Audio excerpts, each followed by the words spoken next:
What's going on, guys? BriarRabbit here. Today, Bungie has released one of the biggest updates to Destiny so far. They have rebalanced all of the exotic weapons.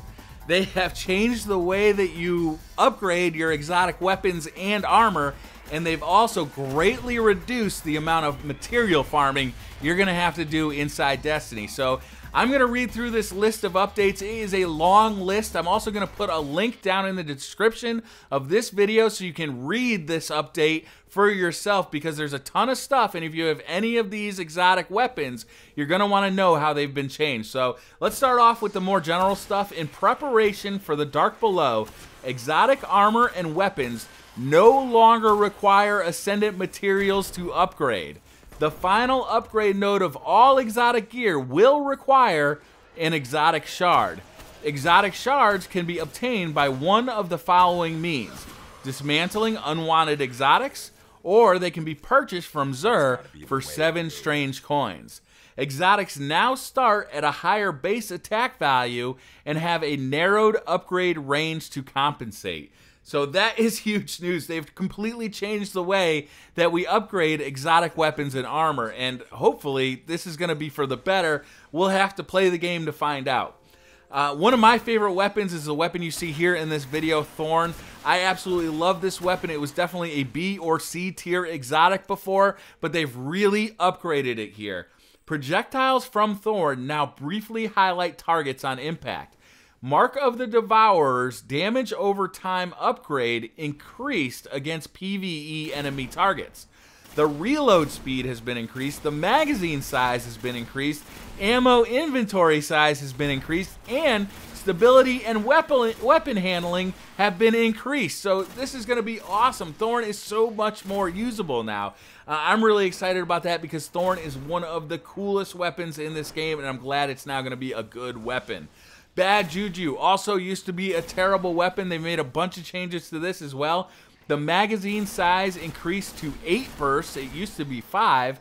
Ammo inventory size increased. String of Curses now also decreases the cooldown of your super. And they adjusted effects to not block the first-person reticle.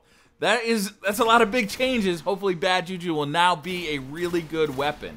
Hard Light, they increased the stability and the perfect balance upgrade replaced by fitted stock. This increases the maximum possible weapon stability on Hard Light. The Suros regime got a bit of a nerf. Lowered total damage at the end of the mag on Suros regime upgrade to be more in line with the glass half full perk on legendary auto rifles. The Monte Carlo stability was increased, range slightly decreased, and the Monte Carlo method upgrade now also has a chance to fully charge melee ability on kill. The Mida multi-tool Mida rounds now have increased knockback against targets in both PvE and PvP. Hawkmoon's Send It upgrade, which was redundant, was replaced by the speed reload. Red Death, the rate of fire was slightly increased, but burst damage was reduced to compensate. Plan C, weapon handling speed was increased and player speed increased while Plan C is in hand. Pocket Infinity, this is a big one. Speed reload upgrade replaced by extended clip, which allows for the option to increase magazine size to 5 bursts. So that was brought down from 8 bursts to 3 bursts, and now they're bringing it back up to 5 bursts. So that's a big change for Pocket Infinity and a welcome one. The Vex Mythoclast has been a really controversial weapon. The attack power has been increased to 323 from 300. Base damage was increased, fixing a bug we introduced in a previous patch. An enhanced battery upgrade by extended mag. This change still allows for a significant upgrade to magazine size, but less than before. Invective, reload speed increased significantly. However, auto fire slightly slower. Icebreaker. The Send It upgrade was replaced by Lightweight, which was redundant as Icebreaker already had maximum range, and they added a new effect for enemies killed by the Icebreaker upgrade. Patience and Time. Snapshot upgrade replaced by custom optics. Provides a lower zoom option. That's a really welcome upgrade. Super good advice. Stability was increased. That's really good. And truth, check this one out. The magazine size was increased to 3. It used to be 1. So that is a big change for truth right there. For activities, they've changed a few things about the raid. They fixed an issue we introduced in a previous patch in which Atheon did not correctly send 3 players through the time gates. And they also fixed the exploit where the Templar could be forced off of his platform. Daily heroic story. Destination materials now drop from completing the daily heroic. That is huge. You'll now be able to get Spirit Bloom and Relic Iron and all that from doing the daily heroic story. Bounties. They removed the Relic Hunter bounty, but destination materials now drop from completing the daily patrol bounty. That's really good news as well. Vendors. Reduce Cryptarch reputation gain from engrams, but reputation reward packages now have an increased chance for legendary engrams. So you'll get less of them, but they'll be better when you get them. Players will now be able to use Vanguard marks and Crucible marks to purchase Spin Metal, Relic Iron, Spirit Bloom, and Helium filaments from the Vanguard and Crucible Quartermasters in the tower. So not only do you get some of these materials from doing the daily heroic and for doing the daily patrol bounty, but you can also buy them using Vanguard marks and Crucible marks from the Vanguard and Crucible Quartermasters at the tower. This is huge. A lot of people were getting really sick of farming for materials. It was really a bore, and this is going to be all but gone at this point. Unless you really need a ton of them all at once, you're just not going to have to do that anymore, it looks like. We'll have to wait and see how that plays out, but it's really encouraging. There is an exchange rate. I believe it's going to be 10 Vanguard marks or Crucible marks for 20 pieces of material. So 20 Spin Metal or 20 Relic Iron. So it's not a great deal, and it takes a lot to earn those marks, but at least you won't have to do the farming anymore. Xur now sells a new material, exotic shards, to upgrade the final node of exotics for 7 strange coins. Faction class items, example Future War Cloak, Dead Orbit Mark, etc., are now replaced by faction emblems in the rank up reward packages from the faction vendors. And they fixed a couple of issues, networking fixes, which should reduce the instance of the B family of KTOs, and fixed an issue in which the Xbox One party chat induced a slower frame rate. That one was really weird. So there is a ton of stuff in this. I mean, I gotta say, I'm really excited.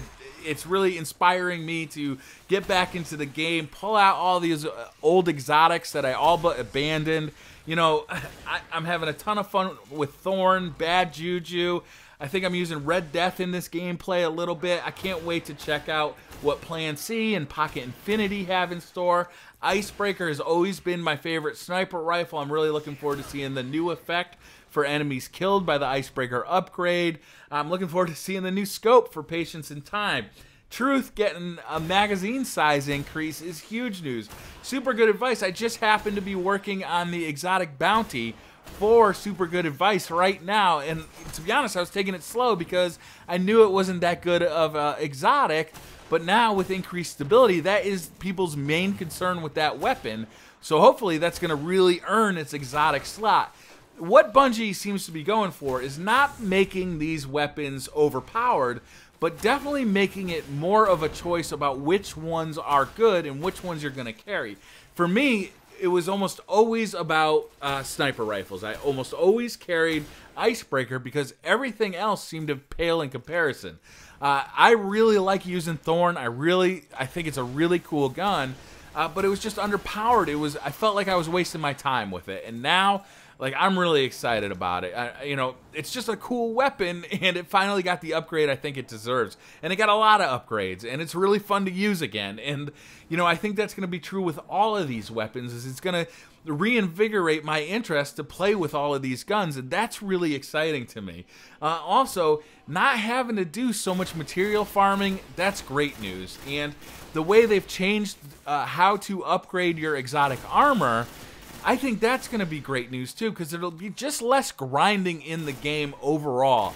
And I think that's probably one of people's biggest complaints with Destiny is that, you know, it's fun. I like getting all the new weapons and the new armor, but I just feel like I got to grind all the time, And after a few months of that, you know, you just kind of get bored with grinding. So the less grinding there is, I think the happier people are going to be. This isn't a hardcore MMO. It was not designed to be. So let's remove as much of the grinding as possible. Let's have fun with this game. And I think that Bungie realizes this, and that is the direction they're heading. And I'm really excited.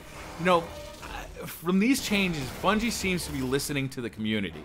They seem to have seen, you know, hey, you know, the pulse rifles, the exotic pulse rifles are no good. Let's take Bad Juju, for example.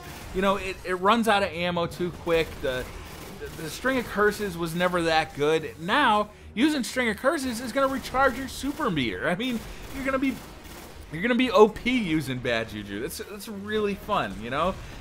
I'm really excited about this. I hope you guys are. Let me know down in the comments what you guys think about all these changes.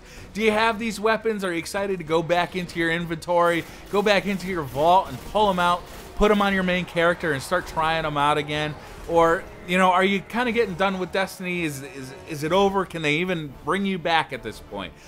For me, I've never left, and this is just a really exciting addition to the game. All of these exotic weapons that were basically useless to me are now completely usable, and they're really pulling me to try them again, and that's fun. That's a lot of fun. So let me know down in the comments what you guys think about all of these changes. Hit that like button if you like this video. Hit subscribe if you're new to the channel, and I'll see you guys next time. Bye.